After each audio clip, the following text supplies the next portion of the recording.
The day the visa approval email arrived, she screamed from happiness, but by the time she realized the embassy had never sent it, her entire life was already gone.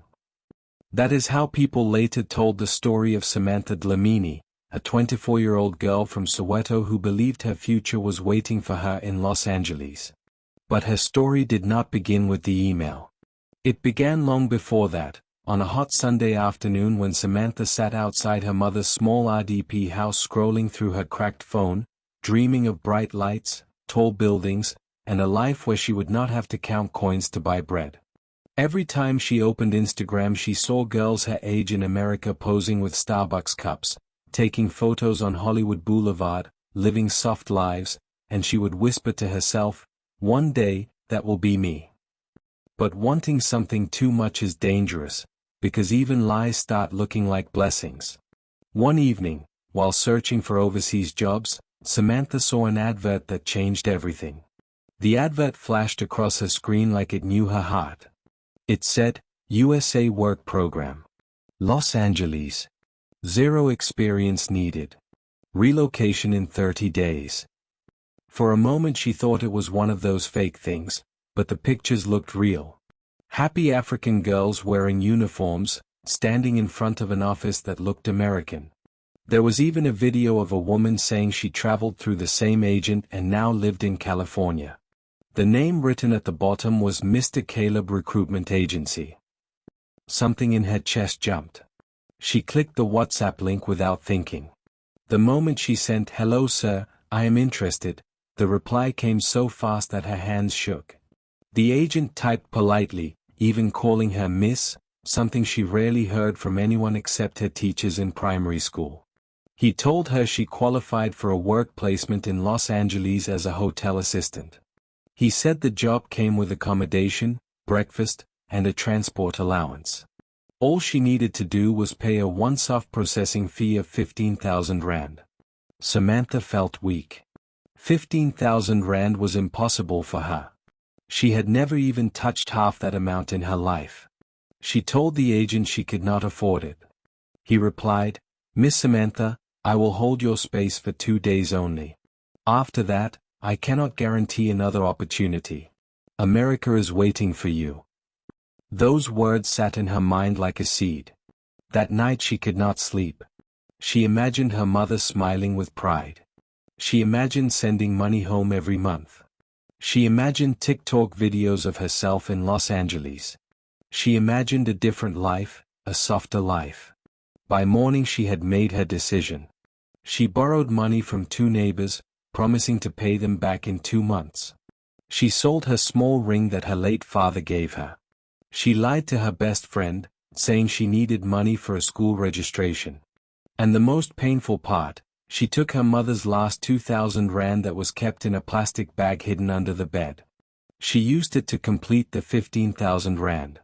When she made the payment, the agent replied with a long voice note filled with big English words, telling her congratulations, telling her she was approved, telling her to prepare her bags.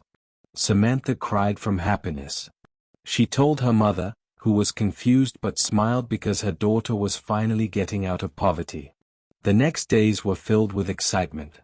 The agent sent her documents with American flags, fake signatures, and a flight itinerary showing she would leave in 3 weeks. She walked around Soweto with her head high. People hugged her. Some envied her. Some whispered negative things. But she felt chosen. For once, life was giving her a chance. A week before her supposed flight, the agent told her the embassy needed an additional payment for visa stamping. This time it was 8,000 rand. Samantha felt her body freeze. She had nothing left. She had sold everything she could. When she told the agent she could not pay, he sent her a message that broke her heart. He said, "Miss Samantha, if you cannot pay this, you lose everything. Another candidate is waiting for your spot." She sat in her small kitchen staring at her phone until tears blurred her vision. Something inside told her it might be a scam, but desperation silenced her. She borrowed again. She lied again. She begged again. She paid the 8,000 rand.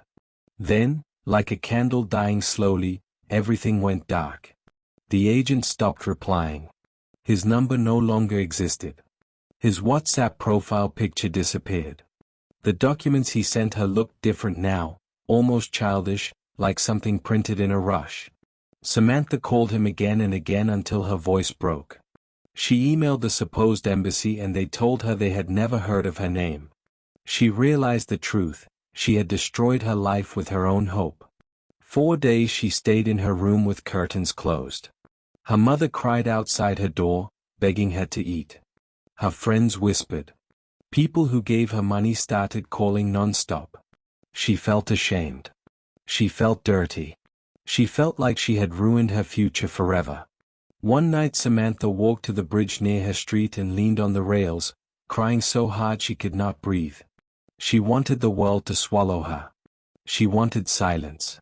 But then she remembered her mother's face, the woman who had sacrificed everything for years just to keep her alive. Something inside her whispered, "Stand up." She wiped her tears. She went home. The shame did not disappear overnight, but she survived. The scam did not end her. It taught her. And slowly she started rebuilding her life. She got a cleaning job in Johannesburg. She paid back every person, one by one. It took her months, but she did it. And every time she passed someone selling a dream online, she would warn them. She became the voice she wished she had heard. Moral lesson: desperation can make even lies look like miracles. Never rush your life because of pressure or comparison. A real opportunity will never demand that you destroy yourself to get it. And the dream of a better life begins with wisdom, not running away. Thank you for watching. Don't forget to like, share and subscribe.